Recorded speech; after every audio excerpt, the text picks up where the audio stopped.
本May 34, best-selling author and cultural commentator, published 3 books on modern gender dynamics, built career defending contemporary women against male criticism and complaints. Modern women are evolved and empowered.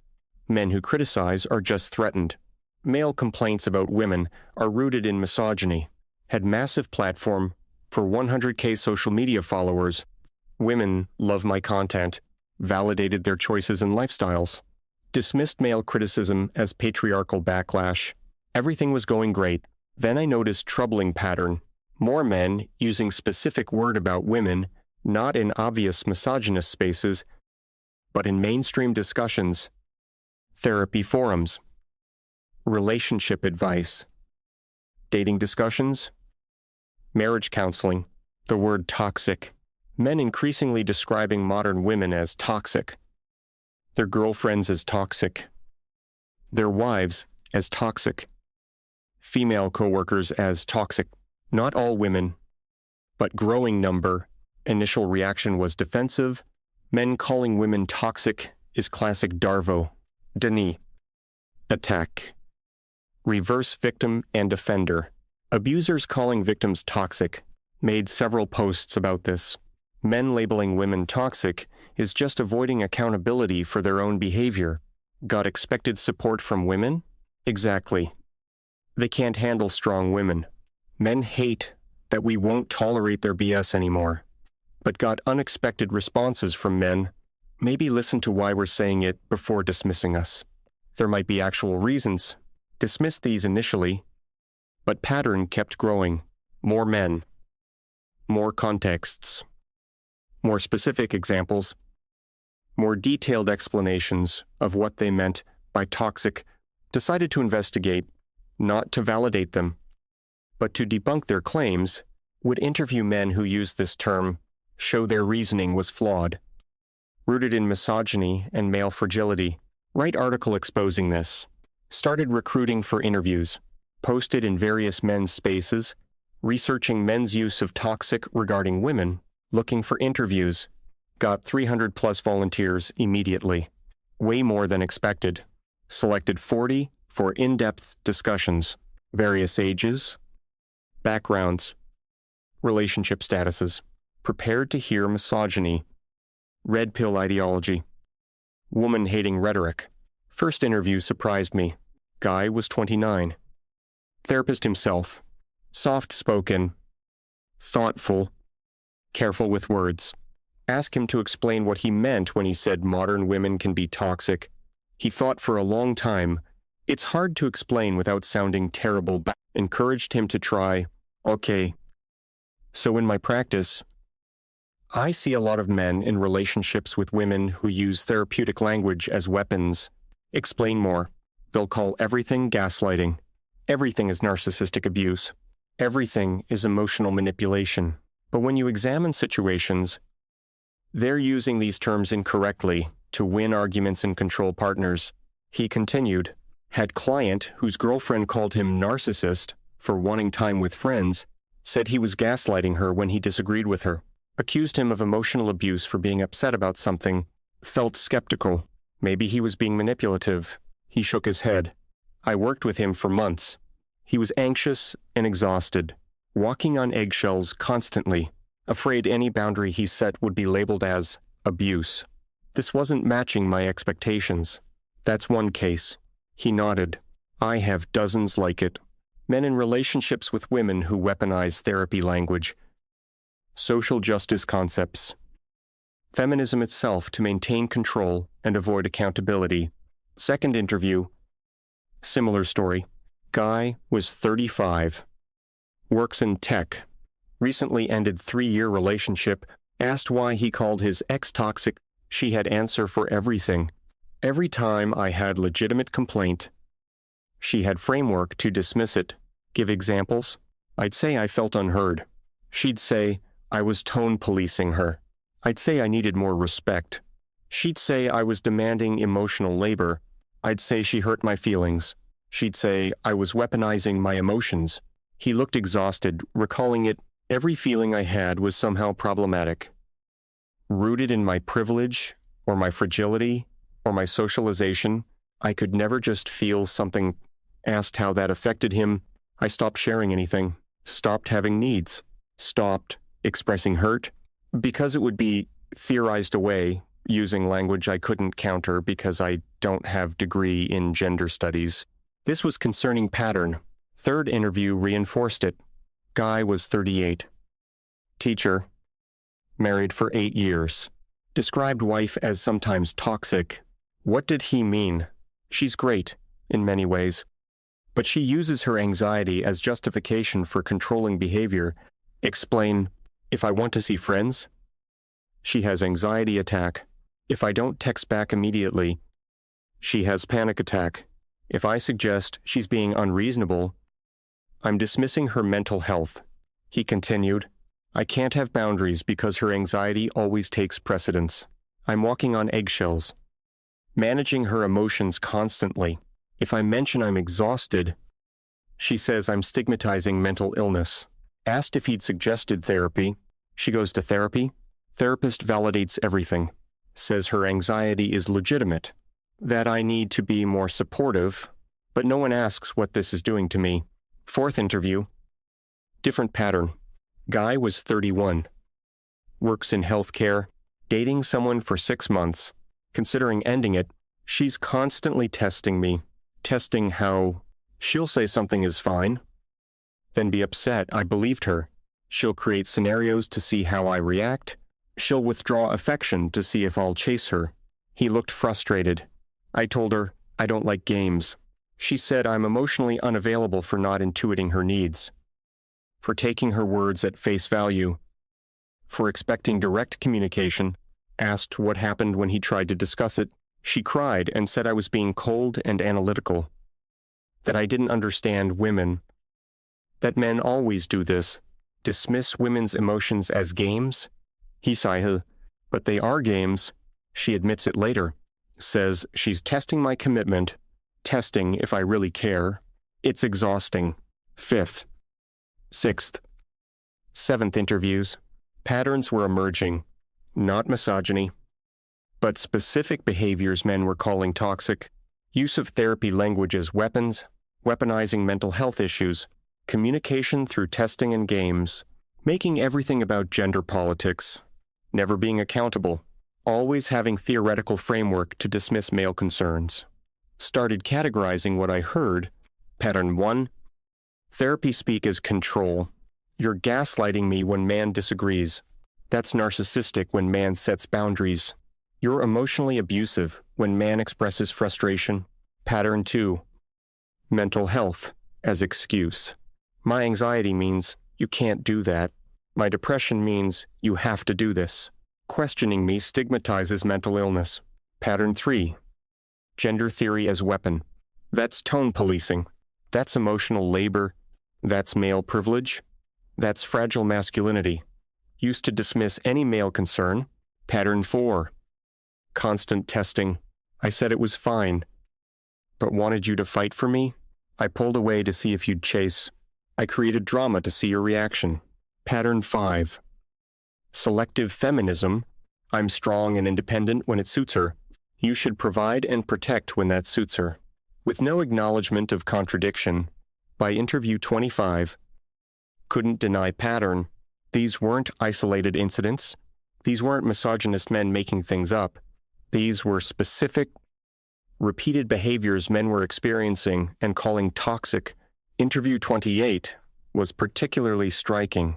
Guy was 42, divorced, had been in therapy for years trying to understand what happened. My ex-wife would use everything she learned in therapy against me. How so? She'd learn about narcissistic abuse, then accuse me of it. She'd learn about gaslighting, then say I was doing it. She'd learn about trauma responses, then say I was triggering her. He continued. Her therapist kept validating her, saying I was probably abusive based only on her reports. I suggested couples counseling. She said, that's what abusers do. Try to manipulate the narrative. What finally happened? I started my own therapy. Male therapist. Told him everything. Expected him to say I was the problem. He paused. He said I was being abused. that my wife was using therapy concepts to gaslight me, that the accusations were projection, that I needed to leave. Did he leave? Took me another year. But yes, best decision I ever made. How is he now? Peaceful. Still in therapy. Working through it. But finally, not walking on eggshells. Finally, not being accused constantly. Finally able to trust my own reality. This was sobering. Started interviewing therapists about this phenomenon. Most were women. Most were defensive. Men probably were being manipulative. Women's concerns are usually valid. Men often are gaslighting and don't realize it. But 3 male therapists described seeing this pattern. I call it therapeutic weaponization. First one said, clients learn concepts in therapy, then misapply them in relationships, usually to avoid accountability. Second therapist elaborated, women come in describing abuse, using all the right terminology, but when you dig deeper, the abuse is often partner having boundaries, partner disagreeing, partner being upset, normal relationship conflict labeled as abuse. Third therapist was most direct. I've had to stop seeing some clients because they were clearly using therapy to manipulate partners, coming in to get validation for unreasonable behavior. Then using my statements as weapons at home, he continued. Had one client. Her boyfriend asked her to please not go through his phone. She called it suspicious and controlling.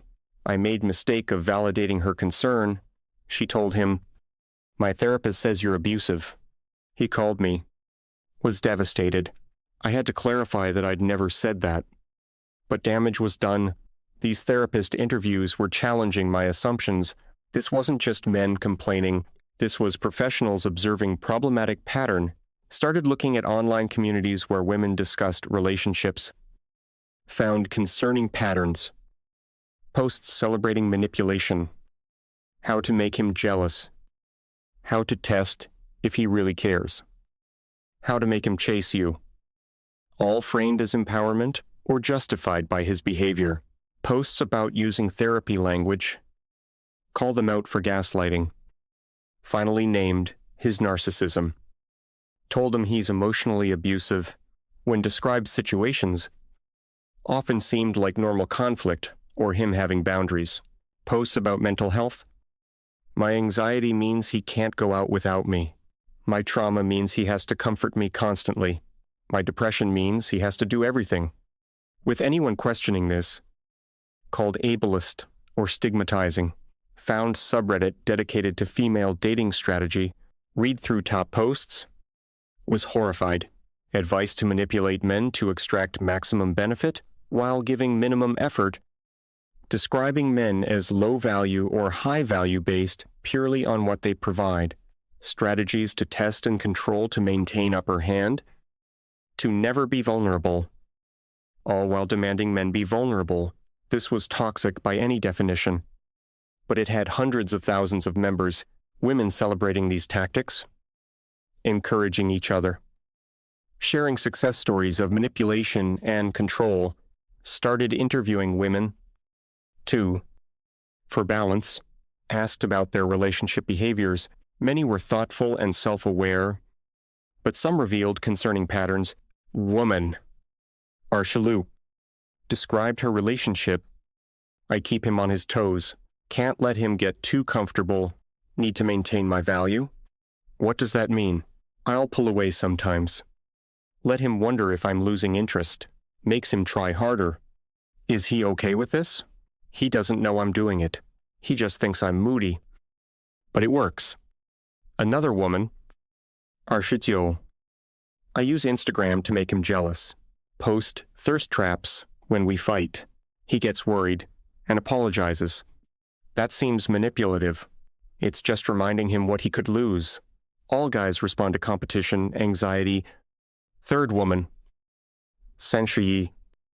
When I'm upset, I won't tell him why. He has to figure it out. If he really knew me, he'd know. What if he can't figure it out? Then he's not paying attention. Not emotionally intelligent enough? I need someone who gets me. These weren't monsters. Just women who'd absorbed toxic relationship advice from social media and culture, believing these behaviors were acceptable or empowering. Interview with 3 5-year-old woman was particularly revealing.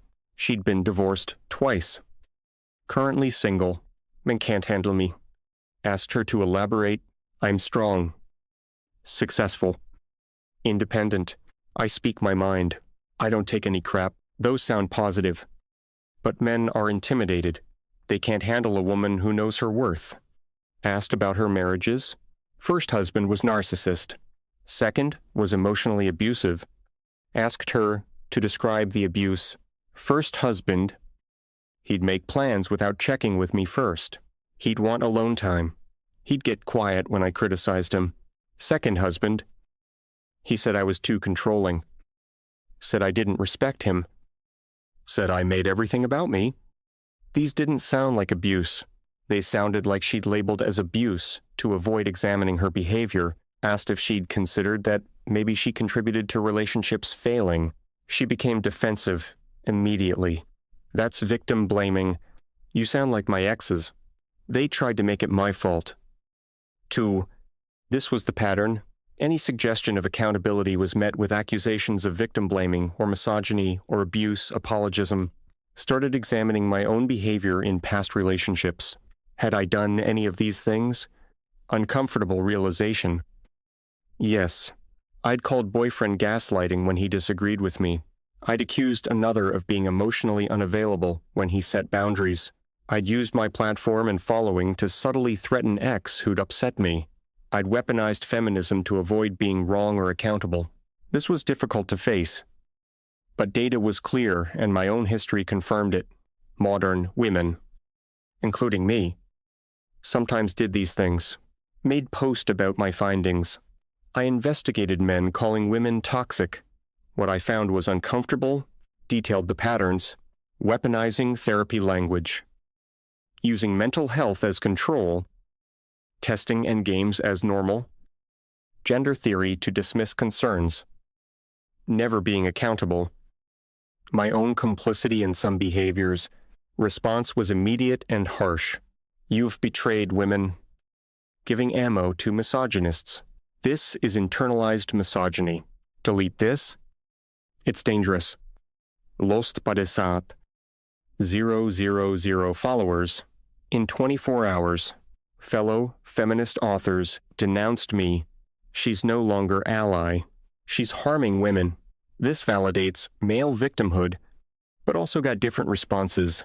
Thank you for honest examination. I've done some of these things.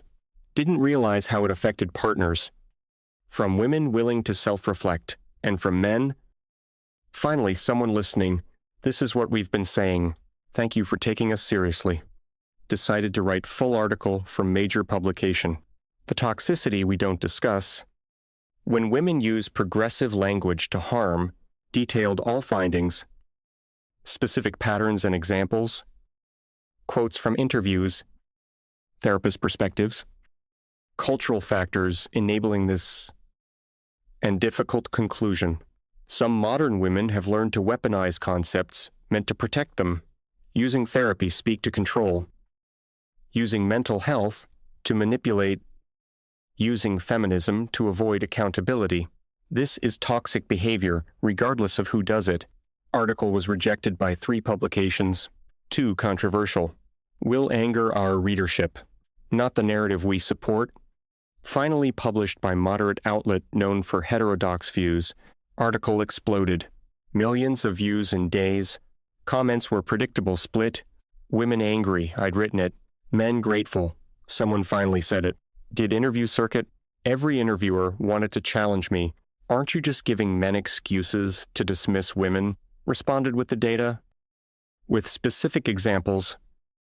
With therapist confirmations. These were real patterns causing real harm.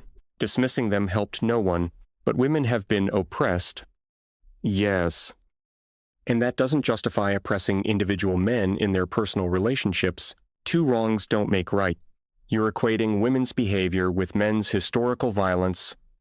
No. I'm identifying specific toxic behaviors that anyone can exhibit.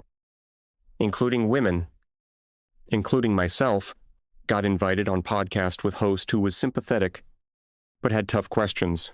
What do you say to women who feel this gives ammunition to actual abusers? Thought carefully. Abusers will find ammunition regardless. They don't need my article. But men in relationships with women who weaponize language, they need validation that their experience is real, that they're not crazy. Host nodded. What changed your mind about this? Explained the research process. Expecting misogyny, finding specific patterns, recognizing my own behavior, realizing these were real issues, not male fragility, started speaking at universities about toxic behaviors across genders, always got protests. Feminist groups said I was providing cover for abusers, promoting false equivalence, harming women. But students who attended often had different response. Young women, I think I do some of this, didn't realize it was harmful, going to work on it. Young men, this is my relationship. I thought I was going crazy. Thank you for validating. This is real. One young man approached after talk with tears in his eyes.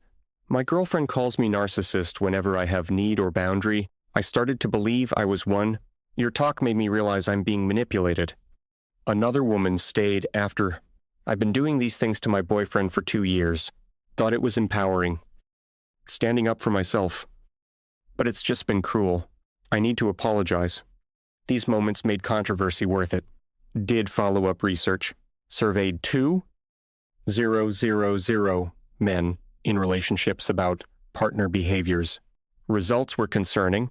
43% said partner uses therapy language incorrectly to win arguments or avoid accountability. 38% said partner weaponizes mental health to control or manipulate. 52% said they walk on eggshells, afraid of being called abusive. 31% said partner uses feminism to dismiss their feelings or needs. 48% said they've been accused of gaslighting for simply disagreeing. These weren't fringe experiences. These were common patterns affecting millions of relationships. Also surveyed women, asked about their behaviors. 28% admitted to using therapy terms without fully understanding them. 19% admitted to testing partners regularly. 34% said they sometimes use mental health as reason partner can't set boundaries. 41% said they struggle with accountability in relationships. Many women were honest about behaviors they knew were problematic but didn't know how to stop or didn't see as serious. Published full research study, Toxic Behaviors in Modern Relationships, a gender-balanced analysis. Looked at toxic behaviors from both men and women. Men's toxic behaviors still included violence, control, traditional abuse at higher rates than women. Women's toxic behaviors, weaponizing progressive language, manipulation through mental health framing, testing and indirect communication, using social cultural power differently, both were harmful, both needed addressing. Pretending only one existed helped no one. Study got academic recognition but popular backlash. Feminist publications called it false equivalence. Dangerous both sidesism. Minimizing male violence. Tried to clarify repeatedly. Not minimizing anything. Not saying behaviors are equivalent. Just saying women can be toxic. 2. In specific, gendered ways that we weren't discussing. Got message from therapist who'd specialized in male victims of female-perpetrated abuse. Thank you for this research. I've been trying to address this for years. Get called misogynist. Despite being therapist treating actual victims, she continued, the men I see are genuinely traumatized by partners who use therapy language as weapons, who manipulate using mental health, who make them feel crazy. It's real abuse, but no one takes it seriously. Asked about her experience. I've had men come in convinced they're narcissists because partners said so. They're not. They're abuse victims being gaslit about being gaslighters. She described case. Client's girlfriend would threaten self-harm if he tried to leave. Would call it abandonment. would say his boundaries triggered her trauma. He felt trapped, responsible for her life. Classic abuse pattern, but because she framed it in mental health language, he thought he was the problem. How common was this? More common than people think. Maybe 30% of my practice. Men being abused by women, using progressive frameworks to maintain control. This was sobering. Real therapists treating real victims of pattern I'd documented.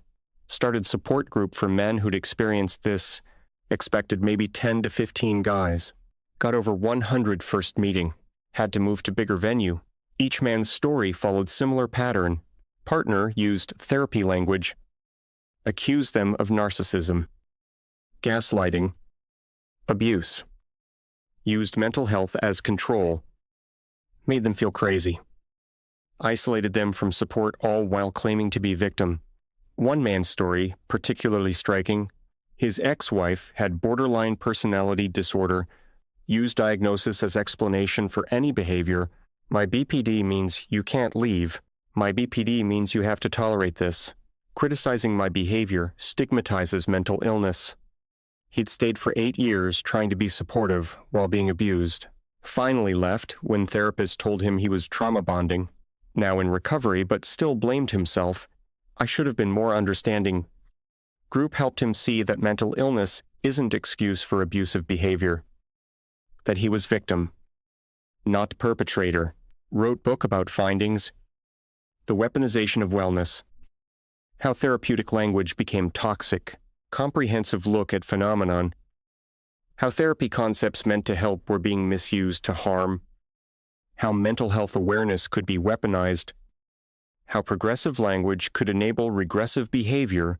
Book was published by Brave Independent Press after major publishers rejected it. Became unexpected bestseller. Clearly hit nerve. Men buying it in droves. Women. 2. Surprisingly, those willing to self-reflect. Reviews were polarized. 5 stars or 1 star. Nothing between. Men. This is my experience exactly. Finally, someone gets it.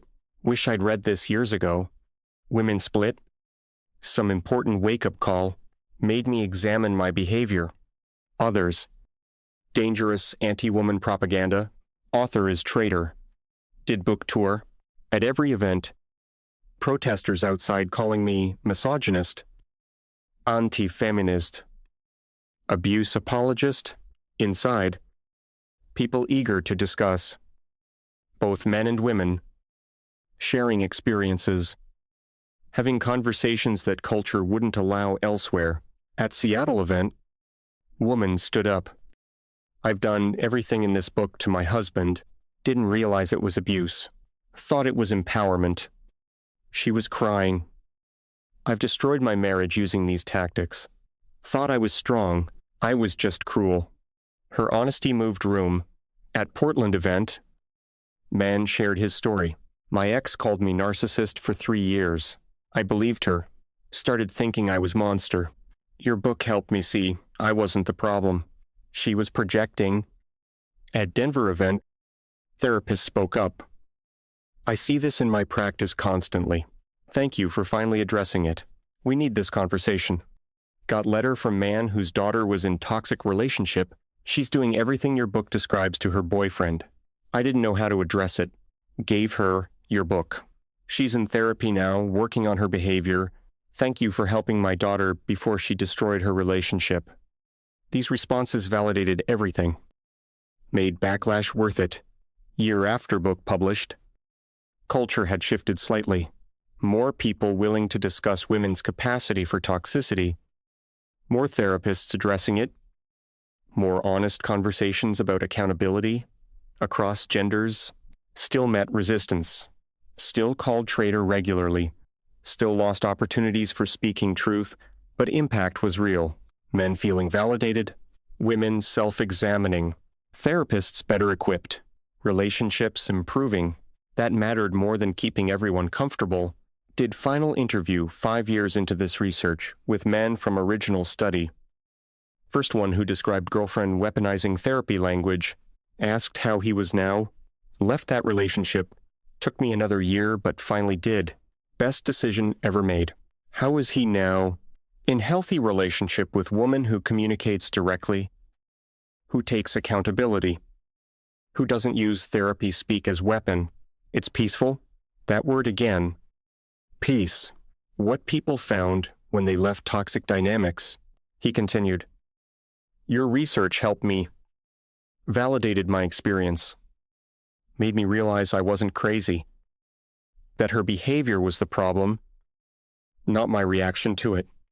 This was the point, not to attack women, but to validate men's experiences, to hold everyone accountable, to acknowledge toxicity exists across genders in different forms, all equally harmful. Current work focuses on helping people identify when they're weaponizing concepts, teaching healthy communication that doesn't rely on theoretical frameworks or diagnostic labels, just honest, direct interaction, taking accountability, giving benefit of doubt, treating partners with respect, regardless of gender. That's the lesson from investigating why men call modern women toxic. Sometimes they're right. Not because women are inherently toxic, but because specific behaviors enabled by culture are genuinely harmful. Weaponizing therapy language, manipulating through mental health, using progressive concepts for control, testing instead of these are toxic when anyone does them, including women, including modern women who've learned these tactics from toxic culture that told them it was empowerment when really it was abuse. That's the truth I discovered by actually listening to men's experiences instead of dismissing them as fragility or misogyny. Some modern women are toxic. Not all, not most, but some in specific harmful ways we need to discuss if we want healthy relationships across gender lines. Can't just criticize men while ignoring women's behaviors. That's not equality. That's just bias. Real progress means holding everyone accountable, including ourselves, including modern women, including me. That's what I learned from finding out why men call modern women toxic. Sometimes they're not wrong, and we need to listen. Not dismiss, not deflect, not justify. Just listen and change what needs changing, regardless of gender. That's real equality. That's real progress. That's what relationships need to actually work for everyone involved.